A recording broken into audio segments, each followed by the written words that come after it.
Welcome to It's the Groove, the podcast that takes you under the wrapper to uncover the hidden connections in the music we love.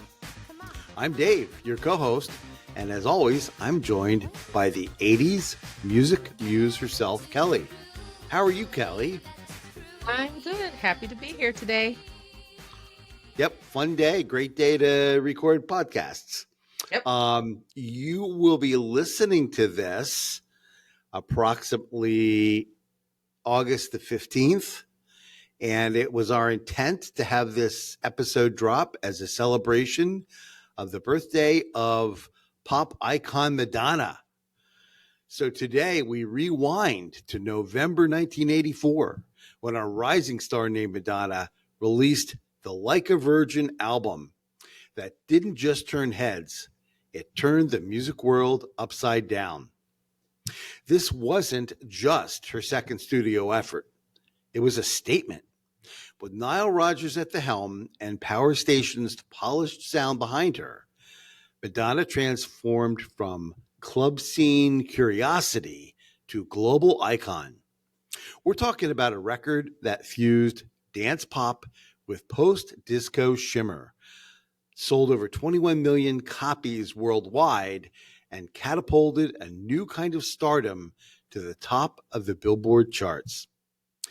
In this episode, we'll explore our favorite hits from the album and discuss how the Material Girl sparked a persona that would evolve for decades to come. From fashion influence to sonic finesse, this is the moment Madonna became Madonna. So dust off your lace gloves and turn up the synthesizer. We're stepping into the album that reimagined pop's possibilities, one provocative hit at a time. Like a Virgin was Madonna's first #1 album on the Billboard 200. First album by a female artist to sell over 5 million copies in the US, later certified diamond, 10 million shipped.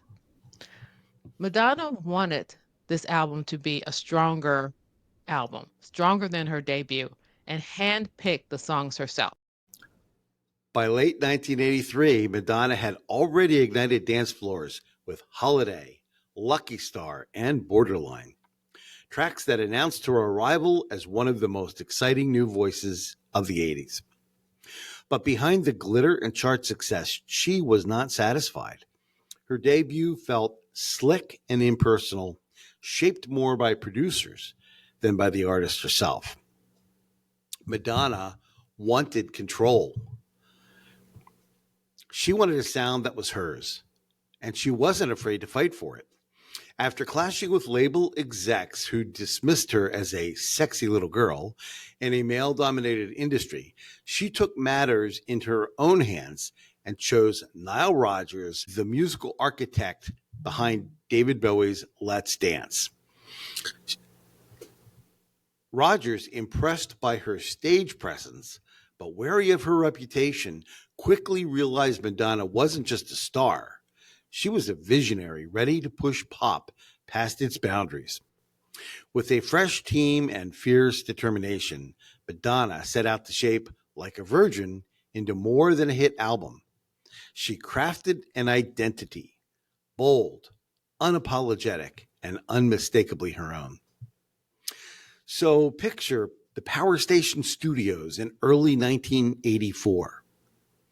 Nile Rodgers steps behind the console, flanked by the chic rhythm section's lockstep groove, live bass, drums, and guitar riffs. He wasn't just hired for polish. He was brought in to inject the album with an unmistakable heartbeat, one that could carry Madonna's voice from the New York clubs to stadium speakers around the world. Rodgers opened the door to a new sonic world.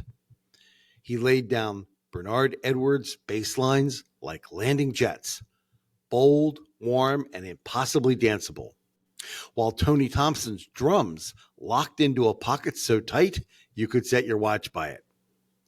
Against that foundation, Madonna's vocals found room to flirt, tease, and command attention, marrying her cheeky charisma was Chic's sophisticated funk. Beyond the rhythm tracks, Rogers reshaped the recording process. He encouraged Madonna to double track her vocals, layering playful runs and breathy whispers to give each chorus an intoxicating rush. Over in the synthesizer booth, he dialed down the gloss on big pads, favoring crisp stabs and flickering arpeggios that let the guitar and bass shine through. The result is an album pulsing with contrast, slick enough for radio, gritty enough for the dance floor.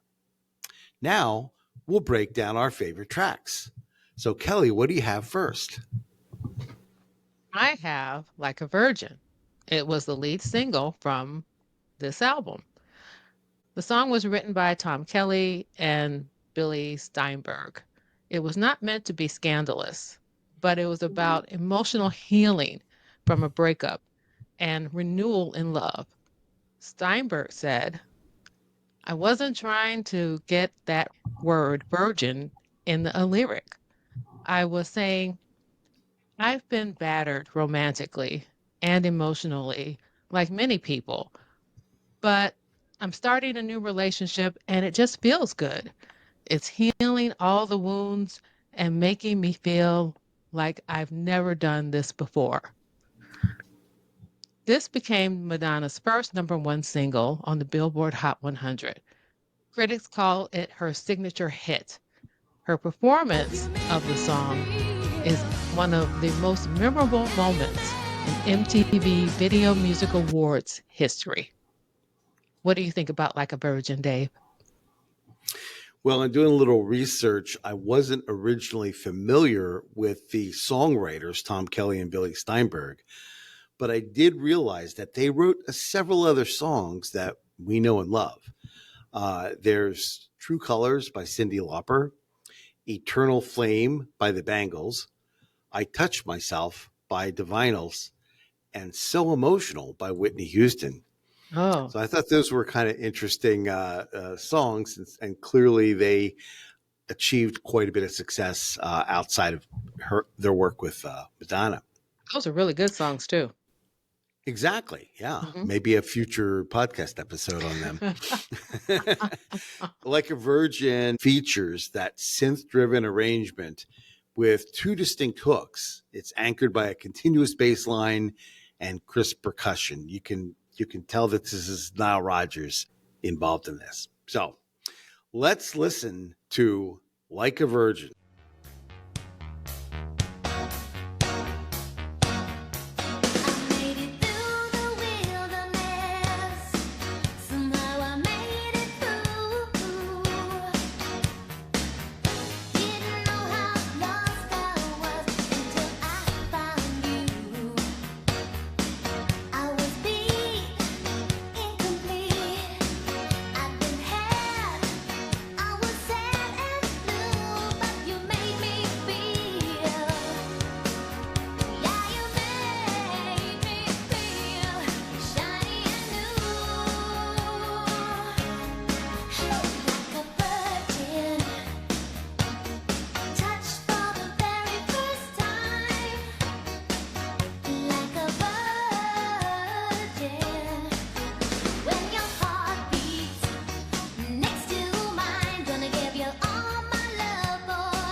Okay, Kelly, what's next?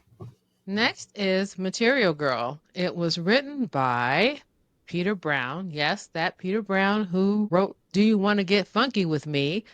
And Robert Rands. Do you remember Do You Want to Get Funky with Me, Dave?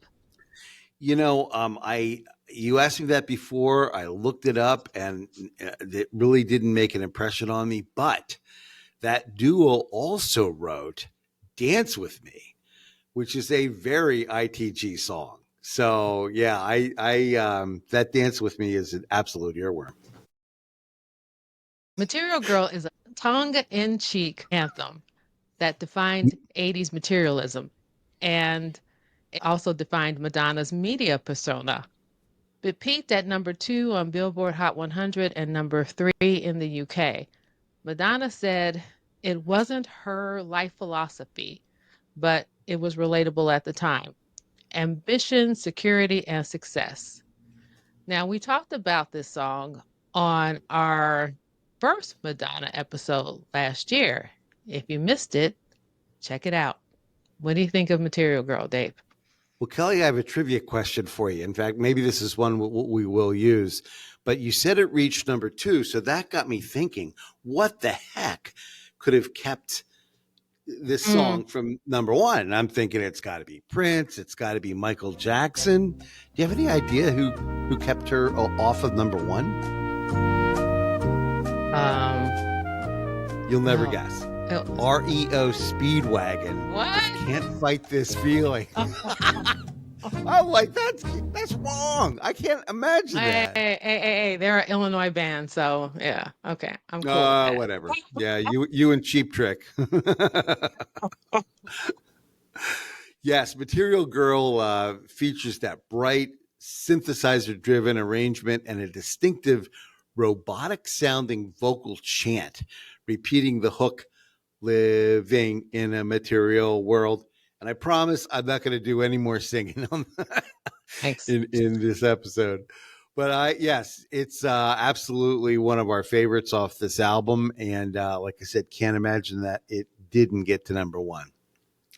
Let's listen to Material Girl.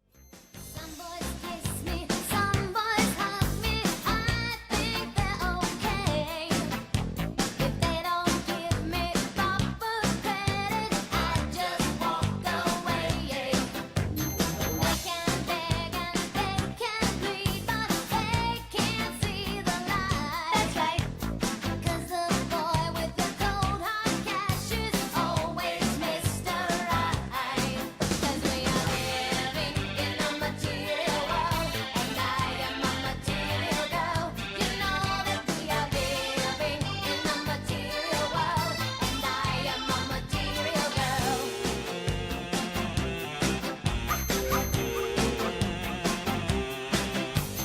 Some boys romance, some boys slow dance. That's alright with me. If they can't raise my interest, then I have to let them be. Some boys try and some boys lie, but I don't let them play. No way. Only boys that save their pennies make my rainy day. 'Cause we are living in a material world, and I am a material girl.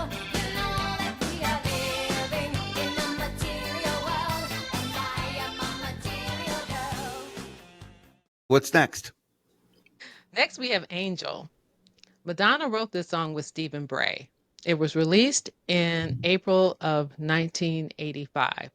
Angel is a dreamy, romantic pop song about being saved by love.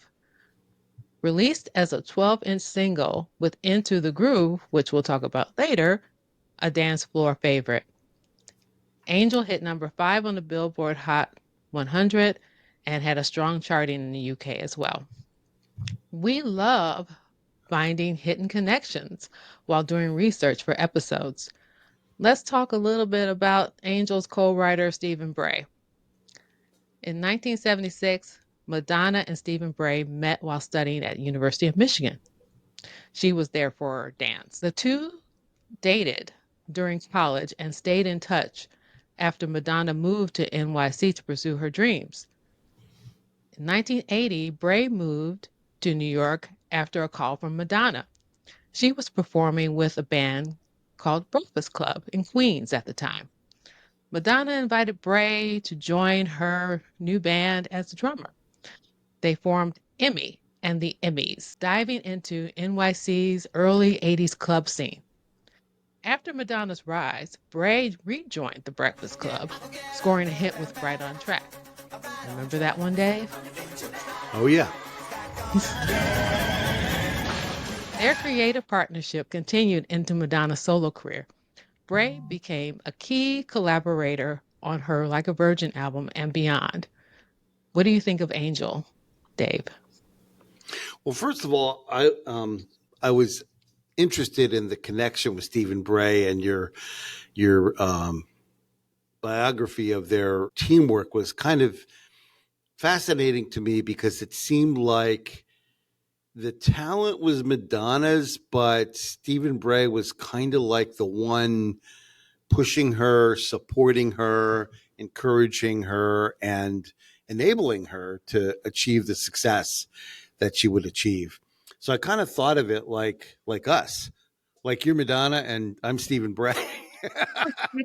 So hopefully we'll get you. I don't know whether your icon will be the Material Girl. Maybe it'll be the Music Muse. But Yes. anyway, Okay. there we go. Musically, this song has this kind of ascending 3-chord hook. Again, layered synthesizers. It's a really synth-heavy album. And then I also like the backing vocal harmonies. Madonna has this breathy lead vocal that just seems to kind of hover over the percussion, and it kind of reinforces that dreamlike atmosphere, Angel in the Clouds kind of thing. So yes, let's listen to Angel.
Okay, Kelly, what's up next?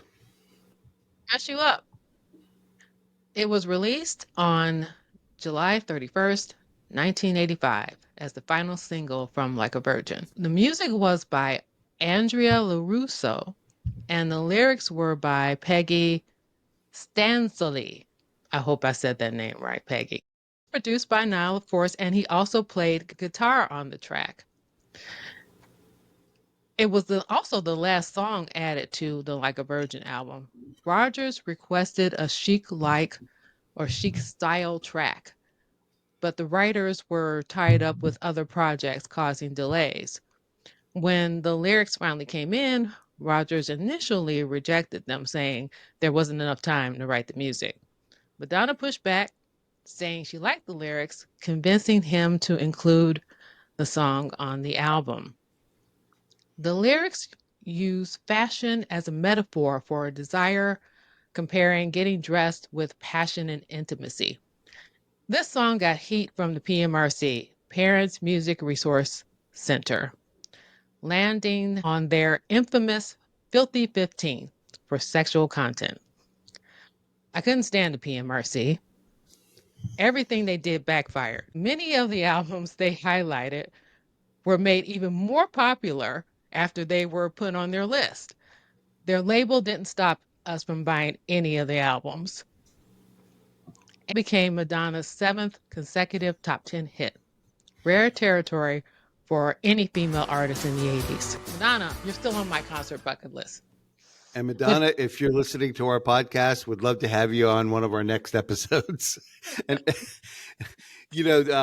just a quick comment on Dress You Up. I guess I was late to the party, and I apologize to any of our PMRC listeners out there for Kelly's political commentary, but I just thought it was a cute dance song, and I love that beat and the rhythmic guitars and whatnot, and it just makes you want to dance, So without any further ado, let's listen to Dress You Up.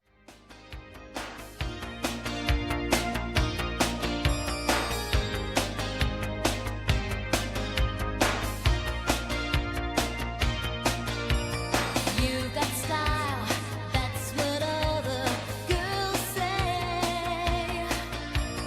Satin sheets and luxury so fine. All your suits are custom made in London. I've got something that you really like. Gonna dress you up in my love. Gonna dress you up in my love.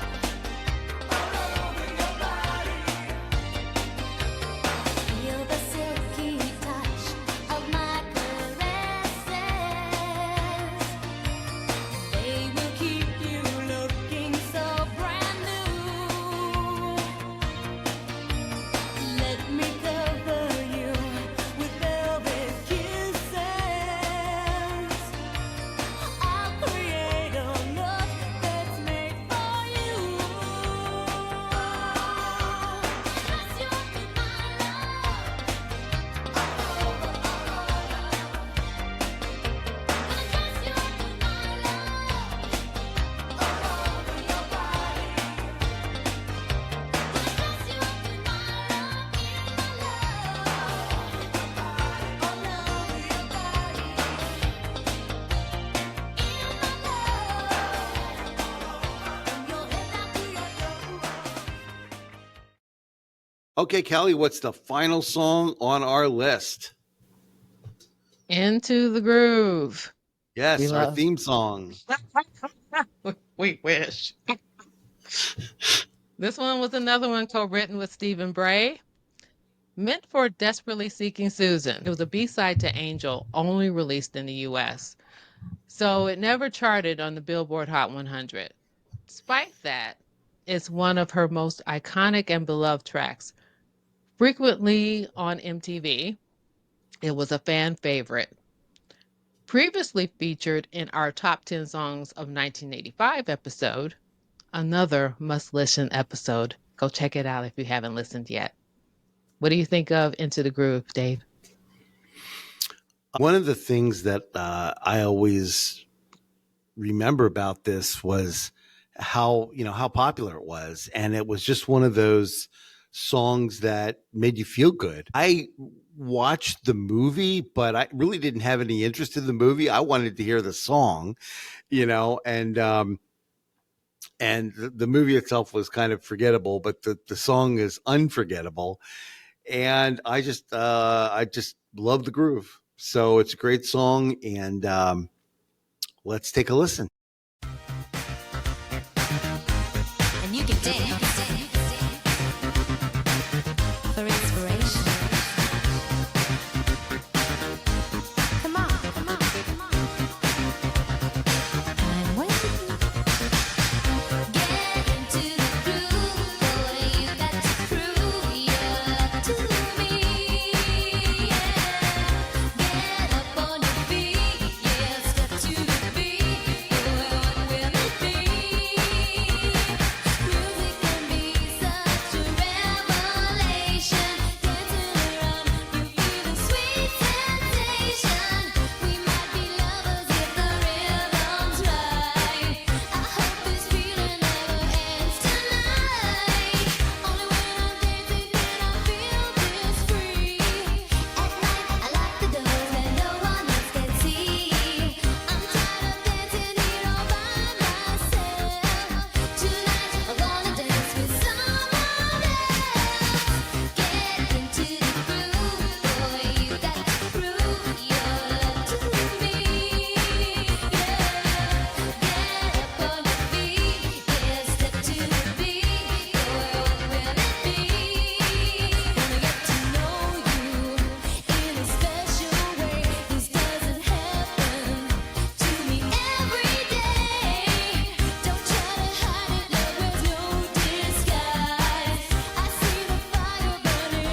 Okay, Kelly, any concluding thoughts about Madonna's Like a Virgin album?